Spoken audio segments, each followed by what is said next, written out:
ਵਾਹਿਗੁਰੂ ਜੀ ਕਾ ਖਾਲਸਾ ਵਾਹਿਗੁਰੂ ਜੀ ਕੀ ਫਤਿਹ। ਅਮਰੀਕਾ ਦੇ ਵਿੱਚ ਸਪੈਕਟਰਮ RCN ਕੇਬਲ ਨੈਟਵਰਕਸ ਰਾਹੀਂ ਤੇ ਕੈਨੇਡਾ ਦੇ ਵਿੱਚ ਬੈਲ ਕੇਬਲ ਨੈਟਵਰਕ ਰਾਹੀਂ world wide global CPN, roku TV, ਜਾਦੂ TV, TV84 ਦੀ ਆਨਲਾਈਨ ਸਟ੍ਰੀਮਿੰਗ, ਸ਼ਾਵਾ TV ਜਾਂ ਫਿਰ ਫੇਸਬੁੱਕ ਰਾਹੀਂ ਸਾਡੇ ਨਾਲ ਜੁੜੇ ਹੋਏ ਸਾਰੇ ਦਰਸ਼ਕਾਂ ਦਾ ਮੈਂ ਅਮਰਵੀਰ ਸਿੰਘ ਅੱਜ ਦੇ ਪ੍ਰੋਗਰਾਮ ਵਿੱਚ ਤਹਿ ਦਿਲੋਂ ਸਵਾਗਤ ਕਰਦਾ। ਵਿਊਅਰਸ, ਲੰਘੀ ਕੱਲ੍ਹ ਭਾਰਤ ਦੀ ਮੋਦੀ ਸਰਕਾਰ ਵੱਲੋਂ ਬੜੀ ਧੂਮ-ਧਾਮ ਨਾਲ ਯੋਗਾ ਦਿਵਸ ਮਨਾਇਆ ਗਿਆ। ਨਿਰਪੱਖ ਲੋਕਾਂ ਅਤੇ ਸਿੱਖ ਚਿੰਤਕਾਂ ਦਾ ਕਹਿਣਾ ਹੈ ਕਿ ਯੋਗਾ ਦੇ ਨਾਂ ਹੇਠ ਇੱਕ ਸੋਚੀ ਸਮਝੀ ਸਾਜ਼ਿਸ਼ ਤਹਿਤ ਹਿੰਦੂਤਵਾਦੀ ਵਿਚਾਰਧਾਰਾ ਘੱਟ ਗਿਣਤੀਆਂ ਤੇ ਜ਼ਬਰਨ ਥੋਪੀ ਜਾ ਰਹੀ ਹੈ ਅਤੇ ਭਾਰਤ ਦਾ ਪੂਰੀ ਤਰ੍ਹਾਂ ਭਗਵਾਂਕਰਨ ਕਰਨ ਦੀ ਨੀਤੀ ਦਾ ਹੀ ਇਹ ਇੱਕ ਪੜਾਅ ਹੈ। ਹਾਲਾਂਕਿ ਇਹ ਵੀ ਸੱਚ ਹੈ ਕਿ ਸਿੱਖੀ ਵਿੱਚ ਯੋਗ ਮਤ ਨੂੰ ਨਕਾਰਿਆ ਗਿਆ ਅਤੇ ਇਸ ਪਖੰਡ ਤੋਂ ਦੂਰ ਰਹਿਣ ਦੀ ਹਦਾਇਤ ਕੀਤੀ ਗਈ ਹੈ। ਜਦੋਂ ਜ਼ਮੀਨੀ ਹਕੀਕਤ ਵੱਲ ਦੇਖਦੇ ਹਾਂ ਤਾਂ ਇਹ ਵੀ ਨਜ਼ਰ ਆਉਂਦਾ ਹੈ ਕਿ ਕਿਸਾਨਾਂ ਵੱਲੋਂ ਆਪਣੇ ਤਰੀਕੇ ਨਾਲ ਨਰਿੰਦਰ ਮੋਦੀ ਸਰਕਾਰ ਦੇ ਯੋਗਾ ਦਿਵਸ ਦਾ ਵਿਰੋਧ ਵੀ ਕੀਤਾ ਗਿਆ। ਭਗਵੇਂ ਕਰਨ ਦੀ ਇਹ ਨੀਤੀ ਸਿੱਖਾਂ ਅਤੇ ਭਾਰਤ ਵਿੱਚ ਵਸਦੀਆਂ ਹੋਰ ਘੱਟ ਗਿਣਤੀਆਂ ਨੂੰ ਕਿਵੇਂ ਪ੍ਰਭਾਵਿਤ ਕਰ ਰਹੀ ਹੈ ਅਤੇ ਸਿੱਖ ਨੁਕਤਾ ਨਿਗਾਹ ਤੋਂ ਇਸ ਹਵਾਲੇ ਨਾਲ ਵਾਪਰ ਰਹੀਆਂ ਘਟਨਾਵਾਂ ਕੀ ਮਾਇਨੇ ਰੱਖਦੀਆਂ ਹਨ ਅਤੇ ਇਹਨਾਂ ਦਾ ਹੱਲ ਕੀ ਹੈ, ਇਸ ਬਾਰੇ ਗੱਲਬਾਤ ਕਰਨ ਲਈ ਅੱਜ ਸਾਡੇ ਨਾਲ ਦਿੱਲੀ ਤੋਂ ਉੱਘੇ ਪੱਤਰਕਾਰ ਸਰਦਾਰ ਗੁਰਚਰਨ ਸਿੰਘ ਬੱਬਰ ਫੋਨ ਲਾਈਨ ਤੇ ਜੁੜ ਚੁੱਕੇ ਨੇ। ਆਓ ਉਹਨਾਂ ਨਾਲ ਮਿਲ ਕੇ ਅੱਜ ਦੀ ਵਿਚਾਰ ਚਰਚਾ ਦੀ ਸ਼ੁਰੂਆਤ ਕਰਦੇ ਹਾਂ। ਹਾਂਜੀ ਬੱਬਰ ਸਾਹਿਬ, ਤੁਹਾਡਾ ਸਵਾਗਤ ਹੈ ਜੀ। ਵਾਹਿਗੁਰੂ ਜੀ ਕਾ ਖਾਲਸਾ ਵਾਹਿਗੁਰੂ ਜੀ ਕੀ ਫਤਿਹ। ਵਾਹਿਗੁਰੂ ਜੀ ਕਾ ਖਾਲਸਾ ਵਾਹਿਗੁਰੂ ਜੀ ਕੀ ਫਤਿਹ। ਬੱਬਰ ਸਾਹਿਬ, ਸਾਰਿਆਂ ਤੋਂ ਪਹਿਲਾਂ ਤਾਂ ਜਿਹੜਾ ਇਹ ਯੋਗਾ ਦਿਵਸ ਮਨਾਇਆ ਗਿਆ, ਮੈਂ ਇਹਦੇ ਬਾਰੇ ਹੀ ਤੁਹਾਡੇ ਕੋਲੋਂ ਜਾਣਨਾ ਚਾਹੂੰਗਾ ਤੁਹਾਡੇ ਵਿਚਾਰ, ਕਿਉਂਕਿ ਭਾਰਤ ਦੇ ਵਿੱਚੋਂ ਜਦੋਂ ਜਿਹੜੀਆਂ ਨਿਰਪੱਖ ਆਵਾਜ਼ਾਂ ਹੈਗੀਆਂ ਨੇ ਉਹ ਵੀ ਇਹਨੂੰ ਇੱਕ ਭਗਵਾਂਕਰਨ ਕਰਨ ਦੀ ਨੀਤੀ ਦੇ ਹੇਠ ਹੀ ਦੇਖ ਰਹੀਆਂ ਨੇ। ਈਵਨ ਜਿਹੜੇ ਕੁਝ ਪੋਲੀਟੀਕਲ ਆਊਟਫਿਟਸ ਹੈਗੇ ਆ ਉਹਨਾਂ ਦੇ ਵਿੱਚ CPIM ਦੇ ਲੀਡਰਸ ਵੀ ਸ਼ਾਮਲ ਨੇ, ਉਹਨਾਂ ਵੱਲੋਂ ਵੀ ਇੱਦਾਂ ਦੀ ਜਿਹੜੀ ਹੈਗੀ ਹੈ ਉਹ ਲਾਈਨ ਲਈ ਗਈ ਹੈ ਇਸ ਯੋਗਾ ਦਿਵਸ ਨੂੰ ਮੁੱਖ ਰੱਖਦਿਆਂ ਹੋਇਆਂ। ਸੋ ਸਿੱਖ ਨੁਕਤਾ ਨਿਗਾਹ ਤੋਂ ਤੁਸੀਂ ਕਿਵੇਂ ਦੇਖਦੇ ਹੋ ਯੋਗਾ ਦਿਵਸ ਦੀਆਂ ਜਿਹੜੀਆਂ ਸਾਰੀਆਂ ਇਹ ਡਿਵੈਲਪਮੈਂਟਸ ਹੋਈਆਂ ਨੇ ਬੀਤੀ ਕੱਲ੍ਹ, ਤੇ ਸਿੱਖ ਰਿਸਪੌਂਸ ਇਹਦੇ ਤੇ ਕੀ ਹੋਣਾ ਚਾਹੀਦਾ ਇਸ ਬਾਰੇ? ਅਮਰਵੀਰ ਜੀ, ਜਿਹੜਾ ਯੋਗਾ ਹੈ ਇੱਕ ਇਹ ਜਿਹੜਾ ਪ੍ਰੋਗਰਾਮ ਬਣਾਇਆ ਸੀਗਾ ਇਹ ਸਰਕਾਰ ਦਾ ਪ੍ਰੋਗਰਾਮ ਔਰ ਸੈਂਟਰ ਗਵਰਨਮੈਂਟ ਨੇ ਪੂਰੀ ਬੜਾ ਜ਼ੋਰ ਲਗਾ ਕੇ ਦੇਸ਼ ਭਰ ਦੇ ਵਿੱਚ ਇਸ ਪ੍ਰੋਗਰਾਮ ਨੂੰ ਆਰਗੇਨਾਈਜ਼ ਕੀਤਾ ਜੀ। ਔਰ ਇਹ ਜਿਹੜਾ ਭਗਵਾ ਕਰਨ ਦੀ ਗੱਲ ਹੈ ਇਸ ਦੇ ਉੱਤੇ ਇਹਨਾਂ ਨੇ ਬੜਾ ਤੇਜ਼ੀ ਨਾਲ ਅਮਲ ਕਰਨਾ ਸ਼ੁਰੂ ਕਰ ਦਿੱਤਾ ਹੈ। ਇਹਨਾਂ ਦੀ RSS ਔਰ ਸੰਘ ਪਰਿਵਾਰ ਦੀ ਇੱਕ ਸਟ੍ਰੈਟਜੀ ਹੈ, ਕਿਸੇ ਵੀ ਤਰੀਕੇ ਤੁਸੀਂ ਹਿੰਦੁਸਤਾਨ ਦੇ ਸਾਰੇ ਹਿੰਦੂਆਂ ਨੂੰ ਇਕਜੁੱਟ ਕਰਨਾ ਹੈ ਤੇ ਜੇ ਇਕਜੁੱਟ ਕਰਨ ਵਾਸਤੇ ਉਹਨਾਂ ਨੂੰ ਇੱਕ ਵੈਪਨ ਮਿਲ ਗਿਆ ਯੋਗਾ। ਇਹ ਯੋਗਾ ਦੀ ਆੜ ਦੇ ਵਿੱਚ ਦੇਸ਼ ਭਰ ਦੇ ਸਾਰੇ ਹਿੰਦੂਆਂ ਨੂੰ ਇਹਨਾਂ ਨੇ ਇਕੱਠਾ ਇਸ ਕਰਕੇ ਕਰਨ 'ਚ ਲੱਗੇ ਨੇ ਕਿ ਪੂਰਾ ਭਗਵਾਕਰਨ ਹੋ ਜਾਏ ਜੀ। ਸੰਘ ਪਰਿਵਾਰ ਦੇ ਸਾਰੇ ਸੰਗਠਨ, ਉਹਨਾਂ ਦੇ ਸਾਰੀਆਂ ਆਰਗੇਨਾਈਜੇਸ਼ਨ ਔਰ ਸਾਰੀ ਸਰਕਾਰ, केंद्र सरकार, स्टेट सरकार और जितने गवर्नर, मुख्यमंत्री, जितने ब्यूरोक्रेट ਜਿਹੜੇ ਸੰਘ ਪਰਿਵਾਰ ਨਾਲ ਜੁੜੇ ਹੈ ਉਹ ਸਾਰਿਆਂ ਨੇ ਵੱਧ ਚੜ ਕੇ ਇਸ ਦੇ ਵਿੱਚ ਹਿੱਸਾ ਲਿਆ। ਉਹ ਇੰਸਟਰਕਸ਼ਨ ਸਨ ਸਰਕਾਰ ਦੀਆਂ ਔਰ ਇਸ ਨੂੰ ਵੱਡੇ ਪੱਧਰ ਤੇ ਕਵਰੇਜ ਵੀ ਦਿੱਤਾ ਜਾ ਰਿਹਾ ਹੈ। ਪੂਰਾ ਇਨਵਾਇਰਮੈਂਟ ਜਨਰੇਟ ਕੀਤਾ ਜਾ ਰਿਹਾ ਹੈ ਦੇਸ਼ ਭਰ ਦੇ ਵਿੱਚ। ਇਹ ਸਾਰਾ ਕੰਮ RSS ਆਰਗੇਨਾਈਜ਼ ਕਰ ਰਹੀ ਹੈ ਔਰ ਡਾਇਰੈਕਸ਼ਨ ਦੇ ਰਹੀ ਹੈ ਸੈਂਟਰਲ ਗਵਰਨਮੈਂਟ ਦੇ ਮਿਨਿਸਟਰਾਂ ਨੂੰ ਔਰ ਗਵਰਨਰਾਂ ਨੂੰ ਔਰ ਚੀਫ ਮਿਨਿਸਟਰਾਂ ਨੂੰ। ਟੌਪ ਸੀਕ੍ਰੇਟ ਸਟ੍ਰੈਟਜੀ ਹੈ ਇਹਨਾਂ ਦੀ ਔਰ ਇਸ ਤੇ ਕੰਮ ਕੀਤਾ ਜਾ ਰਿਹਾ ਜੀ। ਬੱਬਰ ਸਾਹਿਬ, ਜਿਵੇਂ ਤੁਸੀਂ ਇਹ ਸਟ੍ਰੈਟਜੀ ਦੀ ਗੱਲ ਕਰਦੇ ਹੋ ਕਿ ਇਹ ਇੱਕ ਨੀਤੀ ਦੇ ਤਹਿਤ ਸਾਰੇ ਜਿਹੜਾ ਭਗਵਾਂਕਰਨ ਦੀ ਲਾਈਨ ਹੈਗੀ ਹੈ ਇਹਨੂੰ ਇਵੈਂਚੁਅਲੀ ਐਗਜ਼ੀਕਿਊਟ ਕਿਵੇਂ ਕੀਤਾ ਜਾਊਗਾ, ਇਸ ਬਾਰੇ ਤੁਸੀਂ ਥੋੜ੍ਹਾ ਜਿਹਾ, ਮਤਲਬ ਤੁਸੀਂ ਉੱਥੇ ਬੈਠੇ ਹੋ ਗਰਾਊਂਡ ਲੈਵਲ 'ਤੇ ਜੋ ਗਤੀਵਿਧੀਆਂ ਹੋ ਰਹੀਆਂ ਨੇ ਉਹਨਾਂ ਨੂੰ ਵੀ ਤੁਸੀਂ ਦੇਖਦੇ ਹੋ, ਵਾਚ ਕਰਦੇ ਹੋ, ਅਤੇ ਐਗਜ਼ੀਕਿਊਸ਼ਨ ਦੀ ਜਦੋਂ ਲਾਈਨ ਆਉਣੀ ਹੈ ਵੀ ਇਕੱਠਿਆਂ ਕਰਕੇ किस तरीके दे नाल इह ते जिहड़ियां बाकी घट गिणतियां हैगियां ने वो किवें इस सब तो प्रभावित होणगियां? देखो, एक डर का माहौल बनता जा रहा है, एक टैरर का माहौल बनता जा रहा है, एक टिक्के लगाने वाले और पीले कपड़े पाने वालियां का माहौल बनता जा रहा है। एक तुसी जिहड़ियां आवाज़ां आ रही ने, यह सिर्फ योग नहीं है, योग एक आड़ है। योग एक पूरे देश के हिंदुआं नूं बड़ी तेजी नाल इकट्ठा करन दा एक इन्हां ने मार्ग चुनिया।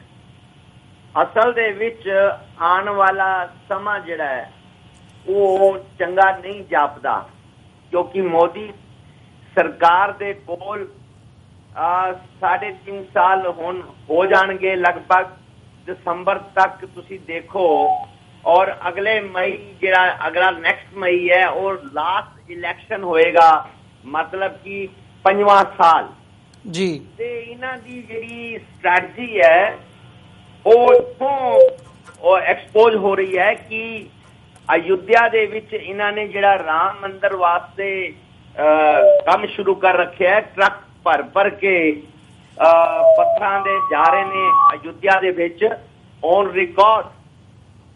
और ये जिहड़ी स्ट्रैटजी है इन्हां दी राष्ट्रपति दी चोण होण वाली है जी। और राष्ट्रपति जिहड़ा चुनिया जा रहा है संघ परिवार का एक सिपाही है और संघ परिवार नाल उहदी सारी जिंदगी जुड़ी हुई है। वो फिर संघ परिवार के कोटे ते ही गवर्नर बनया। उस बंदे ने हुण राष्ट्रपति बनना है जी। और राष्ट्रपति की चोण जितन तो बाद इन्हां ने संघ परिवार ने राम मंदिर दे उत्ते एक ऑर्डिनेंस जारी करना है लोक सभा राज्य सभा दे विच, और राष्ट्रपति दे साइन करा के मंदिर की उसारी शुरू करनी है। एक माहौल बनाना है भगवा करन दा अगलियां चोणां जितन वास्ते। जिहड़ियां अगलियां चोणां जिहड़ियां ने वो बिल्कुल हुण इन्हां दे दिमाग विच बैठियां ने। और जद राष्ट्रपति इन्हां दे कोल है, प्राइम मिनिस्टर इन्हां कोल है, संघ परिवार का दोनों संगी ने जी, दोनों आरएसएस दे संगी ने और सारे मंत्री संगी ने, गवर्नर और चीफ मिनिस्टर संगी ने, ब्यूरोक्रेसी संगी दे विच जिहड़े बंदे ने वो संघ नाल जुड़े हुए। और तुसी देखो हिंदुस्तान का सारा प्रिंट मीडिया और इलैक्ट्रॉनिक मीडिया जिहड़ा है वो संघ परिवार ने एक मॉनिटरिंग कमेटी बना रखी है जिहड़ी रोजाना डायरेक्शन देंदी है और उसी दे उत्ते काम हो रहा है जी। जब सारा इन्वायरमेंट ही भगवा करन दा हो रहा है, क्योंकि पावर है इन्हां कोल, ताकत है इन्हां कोल, ते इस वक्त तुसी ये समझो कि बड़ी तेजी नाल बड़ी स्पीड नाल भगवा करन दे होण नाल जिहड़ियां घट गिणतियां ने उन्हां दे उत्ते बड़ा दबाव बनता जा रहा है, बड़ा घबराहट पैदा है उन्हां दे अंदर और बड़ी चिंता है उन्हां दे मनां दे विच। लोग ਇਹ महसूस करन लग पे ने कि जिहड़े भगवा करन वाले ने इन्हां दे जिहड़े इशू ने, चाहे गौ माता का इशू है, चाहे इन्हां दा धारा 370 का इशू है, चाहे इन्हां दा राम मंदिर का इशू है, चाहे इन्हां दा तुसी देखो इन्हां दियां इकनॉमिक पॉलिसियां जिहड़ियां ने बड़ी तेजी नाल बदल रही ने जी। और बड़ा कुछ बदलाव आ रहा है और डायरेक्शन ऑफ आरएसएस जी जी।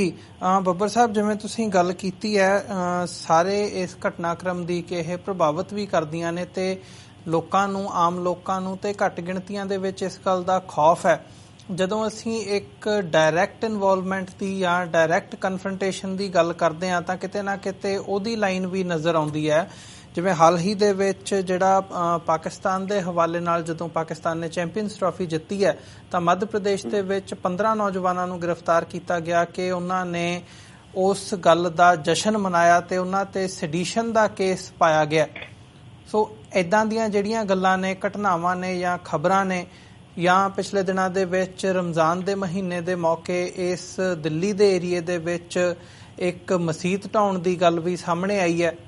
ਸੋ ਜਿਹੜੀ ਇਹ ਇੱਕ ਡਾਇਰੈਕਟ ਕਨਫਰੰਟੇਸ਼ਨ ਦੀ ਲਾਈਨ ਹੈਗੀ ਹੈ, ਇਹ ਕੀ ਕਹਿ ਰਹੀ ਹੈ ਗਰਾਊਂਡ ਲੈਵਲ ਦੇ ਉੱਪਰ ਬਾਕੀ ਦਲਿਤਾਂ ਦੇ ਨਾਲ ਜਾਂ ਕ੍ਰਿਸਚੀਅਨਸ ਦੇ ਨਾਲ ਜਾਂ ਸਿੱਖਾਂ ਦੇ ਹਵਾਲੇ ਨਾਲ, ਤੁਸੀਂ ਇਹਨੂੰ ਕਿਵੇਂ ਦੇਖਦੇ ਹੋ? ਦੇਖੋ ਜੀ, ਸਭ ਤੋਂ ਵੱਡੀ ਗੱਲ ਹੈ ਕਿ ਸਾਨੂੰ ਬਹੁਤ ਕੁਝ ਸਮਝਣ ਦੀ ਲੋੜ ਹੈ। ਔਰ ਮੈਂ ਤੁਹਾਨੂੰ ਦੱਸਦਾ ਕਿ ਸੰਘ ਪਰਿਵਾਰ ਇੱਕ ਮੰਚ ਤੇ ਕੰਮ ਨਹੀਂ ਕਰ ਰਿਹਾ। ਸੰਘ ਪਰਿਵਾਰ ਦਲਿਤਾਂ ਦੇ ਵਿੱਚ ਅਲੱਗ ਕੰਮ ਕਰ ਰਿਹਾ, ਮੁਸਲਮਾਨਾਂ ਵਿੱਚ ਅੱਡ ਕੰਮ ਕਰ ਰਿਹਾ, ਸੰਘ ਪਰਿਵਾਰ ਸਿੱਖਾਂ 'ਚ ਅੱਡ ਕੰਮ ਕਰ ਰਿਹਾ, ਸੰਘ ਪਰਿਵਾਰ ਕ੍ਰਿਸਚਨਾਂ 'ਚ ਅੱਡ ਕੰਮ ਕਰ ਰਿਹਾ। ਸੰਘ ਪਰਿਵਾਰ ਦੀ ਜਿਹੜੀ ਸਟ੍ਰੈਟਜੀ ਹੈ ਅਮਰਵੀਰ ਜੀ, ਉਹ ਸਟ੍ਰੈਟਜੀ ਬਹੁਤ ਵੱਡੀ ਹੈ। ਇਸ ਕਰਕੇ ਦਲਿਤਾਂ ਦੇ ਵਿੱਚ ਕਿੱਦਾਂ ਫੁੱਟ ਪਾਣੀ ਹੈ, ਕਿੱਦਾਂ ਗਰੁੱਪ ਬਣਾਉਣੇ ਹੈ, ਮੁਸਲਮਾਨਾਂ ਦੇ ਵਿੱਚ 3 ਤਲਾਕ ਦੇ ਮੁੱਦੇ ਤੇ ਹੋਰ ਮੁੱਦਿਆਂ ਦੇ ਉੱਤੇ ਕਿੱਦਾਂ ਆਪਾਂ ਇਹਨਾਂ ਨੇ ਸੰਘ ਪਰਿਵਾਰ ਨੇ ਸਟ੍ਰੈਟਜੀ ਬਣਾ ਰੱਖੀ ਹੈ, ਸਭ ਦੇ ਸਾਹਮਣੇ ਹੈ ਜੀ।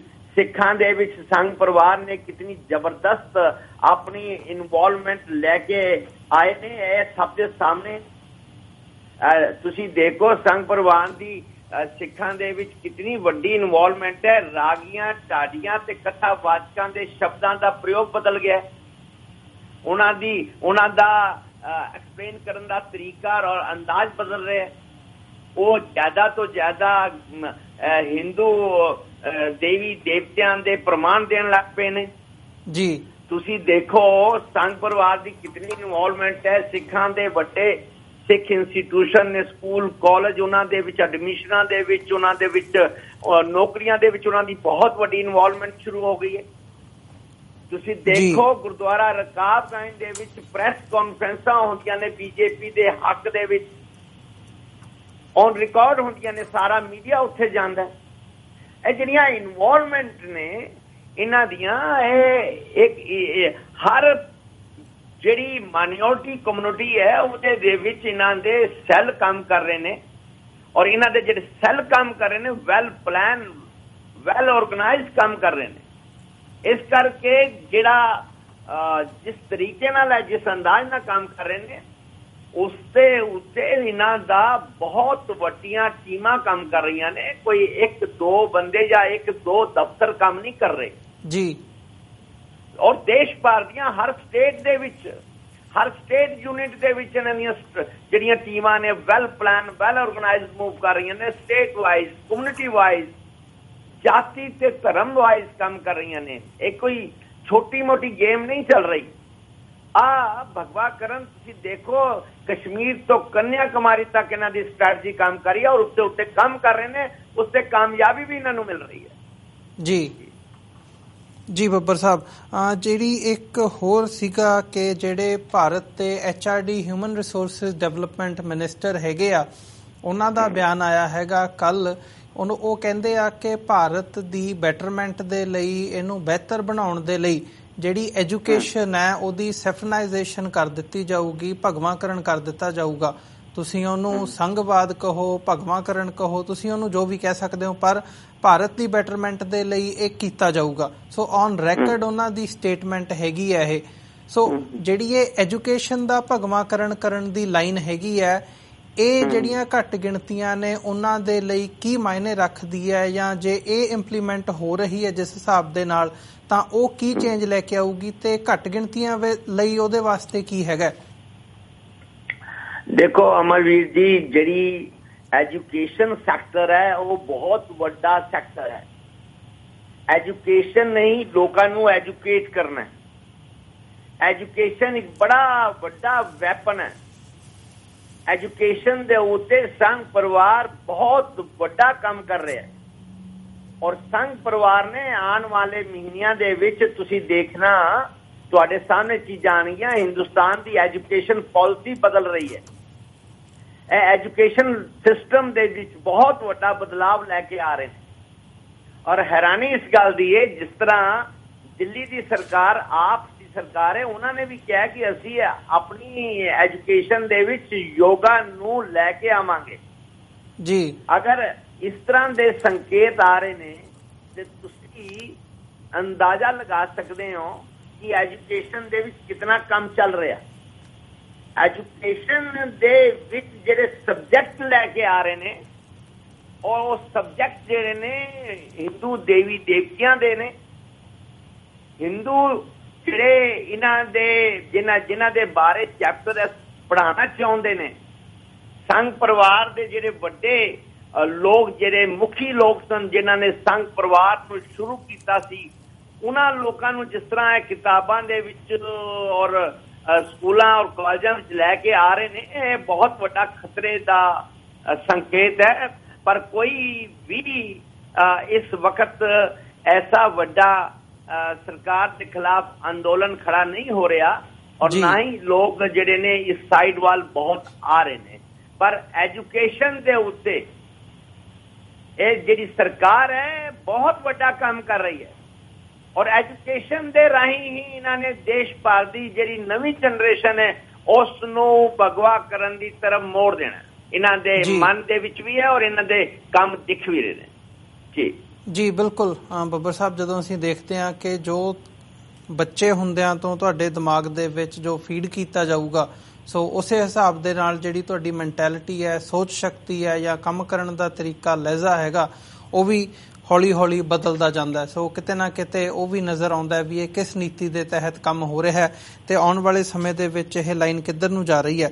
ਬੱਬਰ ਸਾਹਿਬ, ਜਦੋਂ ਅਸੀਂ ਇਹਨਾਂ ਸਾਰੇ ਇਸ਼ੂਜ਼ ਦੇ ਉੱਪਰ ਡਿਸਕਸ਼ਨ ਕੀਤੀ ਹੈ, ਗੱਲਬਾਤ ਕੀਤੀ ਹੈ, ਯੋਗਾ ਦੀ ਗੱਲ ਹੋ ਗਈ, ਕਾਓ ਵਿਜੀਲੈਂਟਿਜ਼ਮ ਹੋ ਗਿਆ, ਜਦੋਂ ਅਸੀਂ ਡਾਇਰੈਕਟਲੀ ਵੀ ਦੇਖਦੇ ਹਾਂ ਤਾਂ ਕਿਤੇ ਨਾ ਕਿਤੇ ਕਨਫਰੰਟੇਸ਼ਨ ਦੀ ਉਹ ਲਾਈਨ ਜਿਹੜੀ ਹੈ ਉਹ ਸਾਹਮਣੇ ਆਉਂਦੀ ਹੈ, ਟਾਰਗੇਟ ਕਰਨਾ ਉਹ ਮਾਈਨੋਰਿਟੀਜ਼ ਨੂੰ, ਤੇ ਜਿਹੜਾ ਇਹ ਐਜੂਕੇਸ਼ਨ ਦਾ ਸੈਫਰਨਾਈਜੇਸ਼ਨ ਦੀ ਗੱਲ ਹੈਗੀ ਹੈ।